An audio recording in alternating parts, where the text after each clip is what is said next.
Hello दोस्तों, मैं सर्वेश। आज आप लोग को पाठ 1 क्लास 10 का पाठ 1 पढ़ेंगे। रासायनिक अपक्रिया और रासायनिक समीकरण के बारे में पढ़ेंगे। रासायनिक अपक्रिया क्या होता है, आप हम पहली हेडिंग को पढ़ते हैं। रासायनिक अपक्रिया क्या होता है, जब जो है दो चीजों को मिलाया जाता है और दो चीजें मिलकर दो या दो से ज्यादा वस्तुओं को मिलाया जाए या दो से ज्यादा पदार्थों को मिलाया जाता है तो एक नया पदार्थ का निर्माण होता है, उसे ही बोलते हैं रासायनिक अपक्रिया। यहाँ आप देख रहे हैं, इसमें अभी कुछ नहीं है, आप इसको देखिए। यहाँ पे हम मिला रहे हैं ऑक्सीजन। इसमें जो एयर भरा हुआ है उस ऑक्सीजन को इसमें भर दिए हैं। क्या भर दिए हैं? ऑक्सीजन। और यहाँ पे मेरे पास हाइड्रोजन है। ऑक्सीजन और हाइड्रोजन को हमने यहाँ मिला दिया है। हाइड्रोजन और ऑक्सीजन मिलकर यहाँ रिएक्शन कर रहे हैं और रिएक्शन करने के बाद यहाँ देख रहे हैं H2O का फॉर्मेशन हो रहा है, वाटर का निर्माण हो रहा है। इसे ही बोलते हैं रासायनिक अपक्रिया। रासायनिक अपक्रिया का क्या अर्थ हुआ कि दो चीजों को मिलाने पर एक नया वस्तु का निर्माण हो या नया पदार्थ का निर्माण हो, उसे ही बोलते हैं रासायनिक अपक्रिया। यहाँ आप समझने का प्रयास करिए। यहाँ पे मेरे पास एक ग्लास है, उस ग्लास में हमने क्या मिलाया है? वाटर को, सॉरी H2O को मिलाया है, यानी हाइड्रोजन को। क्या मिलाया है? हाइड्रोजन को मिलाए हैं। और किसको मिलाया है? ऑक्सीजन को। हाइड्रोजन और ऑक्सीजन दोनों को मिलाने के बाद हमें एक नया पदार्थ मिल रहा है, जिसे क्या कह रहे हैं? जल। क्या कह रहे हैं? जल। तो इस प्रकार से जब दो या दो से ज्यादा पदार्थ मिलकर एक नए पदार्थ का निर्माण करते हैं तब उसे रासायनिक अपक्रिया कहते हैं। यदि आप डिफिनेशन लिखना चाहते हैं लिखिए।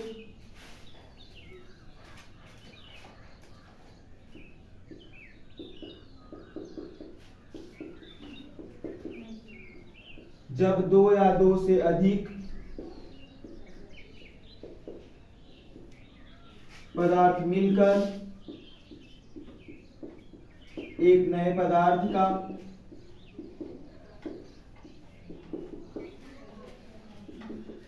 पदार्थ का निर्माण करते हैं तब उसे रासायनिक अपक्रिया कहते हैं। रासायनिक अपक्रिया को केमिकल रिएक्शन कहते हैं। आप इस बात को समझ जाइए कि दो पदार्थ या दो से अधिक पदार्थ मिल जाते हैं आपस में और मिलने के बाद वह एक नया पदार्थ बना देते हैं। जो नया पदार्थ बनता है जिससे बना हुआ है उससे बिल्कुल भिन्न होता है, इसे ही क्या बोलते हैं? रासायनिक अपक्रिया कहते हैं। अभी आप देखे हैं हमने क्या मिलाया है? हाइड्रोजन। हाइड्रोजन के साथ किसको मिलाया है? ऑक्सीजन को। हाइड्रोजन और ऑक्सीजन, इन दोनों पदार्थों को मिलाने के बाद हमें क्या मिल रहा था? जल। क्या मिल रहा था? जल। तो जो जल नया पदार्थ बन रहा है, दो पदार्थों से एक नया पदार्थ बन रहा है, इसे ही क्या कहते हैं? रासायनिक अपक्रिया कहते हैं। यहाँ पे जो जल है यह इन दोनों से क्या है? बिल्कुल अलग है, क्योंकि जल जो है, जो आग है उसको बुझा देता है। आग को बुझा देता है। ऑक्सीजन क्या करता है? जलने में सहायता करता है। जलने में क्या करता है? सहायता करता है। और जो आपका हाइड्रोजन है ये क्या होता है? जलता है। तो इस प्रकार से आप समझिए कि जो नया पदार्थ बनता है वह मूल पदार्थ से, यानी जिनसे बना हुआ है उससे बिल्कुल भिन्न होता है। इस प्रकार यह उम्मीद करते हैं कि आपको रासायनिक अपक्रिया समझ में आ गया होगा कि दो पदार्थ आपस में मिलकर एक नया पदार्थ बनाते हैं तब उसे रासायनिक अपक्रिया कहते हैं। यहाँ अभी आप देखिए, अगला हेडिंग है रासायनिक समीकरण। समीकरण क्या होता है? जैसे आप समझिए, कभी कभी आप कहीं जाते हैं तो वहां पे जो भी आपकी एक्टिविटी है, कभी कभी शादी दिन गए हैं तो वहां डांस जो किए हैं आप, तो उस डांस को एक वीडियो बनाकर आपको दिखाया जाता है। उसमें आप वास्तव में, जो वीडियो में है आप वास्तव में नहीं है, बस आपका वो दिखाया जा रहा है आप किस तरह से एक्टिविटी किए हैं। जो रासायनिक अपक्रिया हो रही है लैब में, उसको हमने बता दिया। अभी क्या क्या लिए थे हम? यहाँ पे हाइड्रोजन लिए थे और क्या लिए थे? ऑक्सीजन। हाइड्रोजन और ऑक्सीजन मिलाने के बाद हमें क्या मिला था? वाटर। क्या मिला था? वाटर मिला था। तो इस बात को आप समझिए, उस जो प्रोसेस हो रहा है लैब में उसको हम एक सूत्र द्वारा दिखाते हैं। कैसे दिखाते हैं? एक सूत्र या समीकरण द्वारा दिखाते हैं, उसे क्या कहते हैं? रासायनिक समीकरण कहते हैं। यहाँ पे हम लिख सकते हैं रासायनिक अपक्रिया को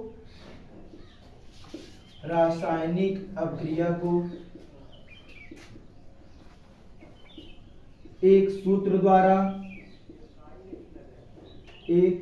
द्वारा प्रदर्शित किया जाता है। प्रदर्शित मीन्स होता है दिखाना। प्रदर्शित किया जाता है जिसे रासायनिक समीकरण कहते हैं। क्या कहते हैं? रासायनिक समीकरण। देखिए ये जो ऑक्सीजन हाइड्रोजन है, अभी जो लिए थे लैब में, जो प्रोसेस हो रहा था उसे रासायनिक अभिक्रिया कह रहे थे। अब इस हाइड्रोजन को हम H से दिखा दे रहे हैं, H2 से, और ऑक्सीजन को O2 से। तो H2 और O2 मिलकर क्या बना रहे हैं? H2O ना। तो यहाँ पे इसको रिएक्शन को बैलेंस कर देते हैं। यहाँ समझिए, तो इस बात को समझिए कि जो अभिक्रिया लैब में हो रही थी उस अभिक्रिया को समीकरण मतलब सूत्र द्वारा, यहाँ पे हम उसको एक सूत्र द्वारा दिखा दिए ना। जैसे आप जो एक्टिविटी कर रहे हैं वास्तव में उसका वीडियो आपके पास है, तो वो आप बस देख पा रहे हैं, वो वास्तव नहीं है।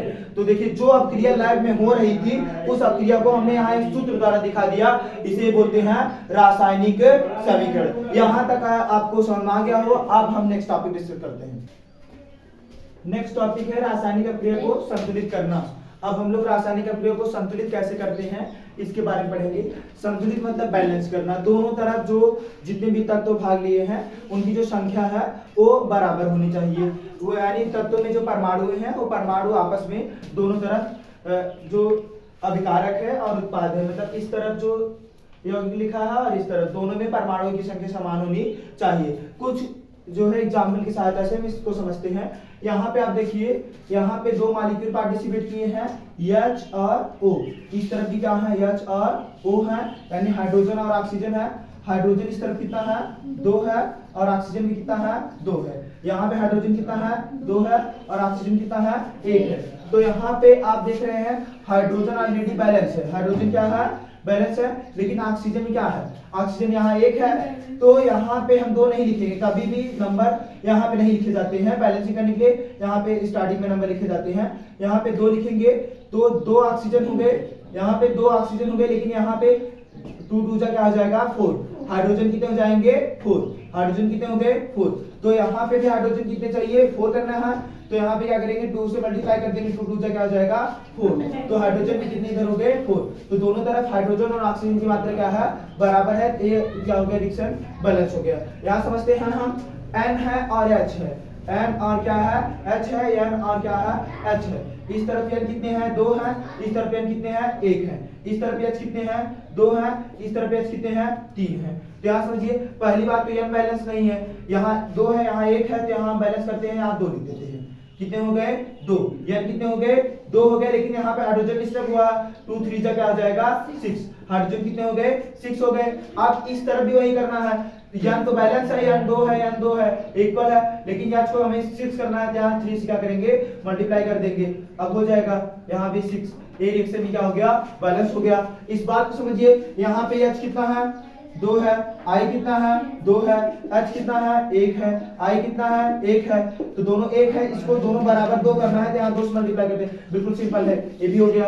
यहाँ देखिए N कितना है? Na कितना है? सोडियम कितना है? 1 है। O कितना है? 2 है। यहाँ पे Na कितना है?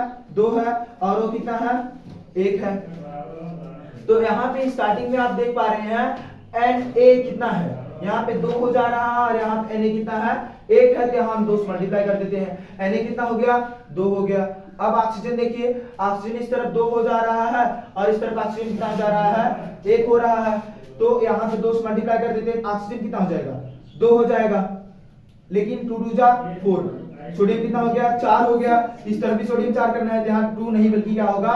4 होगा। एक बैलेंस करने के बाद दूसरे मॉलिक्यूल को देखना है, ये आपका बैलेंस हो गया। यहाँ पर आप बात समझने का प्रयास करिए, Al यानी एल्युमिनियम है, हाइड्रोजन है, और क्या है? सल्फेट है। यहाँ अलग अलग लिख सकते हैं, सल्फर और ऑक्सीजन। SO4 देखिए, Al इधर कितना है? 1 है। हाइड्रोजन कितना है? 2 है। SO4 कितना है? 1 है। इधर Al कितना है? 2 है। SO4 कितना है? 3 है, और H कितना है? 2 है। अब यहाँ देखिए, एल्युमिनियम जो है यहाँ पे 1 है, इस तरफ कितना है? 2 है, तो यहाँ 2 लिख दें। Al कितना हो गया? 2 हो गया। H कितना है? इस तरफ 2 है। H इस तरफ कितना है? 2 है। ये बैलेंस है, लेकिन यहाँ समझिए SO4 3 है, और यहाँ कितना है? SO4 1 है, तो यहाँ 3 का मल्टीप्लाई कर देते हैं। ये SO4 3 हो गया, इस तरफ भी और इस तरफ भी, लेकिन डिस्टर्ब क्या हुआ है? 3 2 जा 6। हाइड्रोजन कितने हो गए? इस तरफ 6 हो गए, तो हाइड्रोजन इस तरफ कितने हैं? 2 6 करना है, तो यहाँ क्या करेंगे? 3 का मल्टीप्लाई कर देंगे, 3 2 जा 6। इस प्रकार यहाँ बैलेंस हो गया। यहाँ आप देखिए, यहाँ पे आप देख पा रहे हैं कैल्शियम है, कैल्शियम कितना है, एक है। सी कितना है, यानी कार्बन कितना है, एक। ऑक्सीजन कितना है, 3 है। और हाइड्रोजन कितना है, एक है। Cl कितना है, एक है। तो यहां समझने का प्रयास करिए, इस तरफ Ca कितना है, कैल्शियम कितना है, एक है। Cl कितना है, 2 है। और C कितना है, एक है। O कितना है, 2 और 1 3, कितने हैं, 3 है। और H कितने हैं, 2 है। अब देखिए यहाँ पे ऑक्सीजन 3 है और इस तरफ भी ऑक्सीजन कितना है, 3 है। यहाँ पे हाइड्रोजन कितना है, 2 है। और इस तरफ हाइड्रोजन कितना है, 1 है। तो यहाँ पे आप समझने का प्रयास करिए, 2 और 3। तो पहले हम हाइड्रोजन को देखते हैं, सॉरी कैल्शियम को। कैल्शियम 1 है और इस तरफ भी कैल्शियम 1 है। क्लोरीन 1 है, यहाँ क्लोरीन कितना है, 2 है। तो यहाँ 2 क्लोरीन है।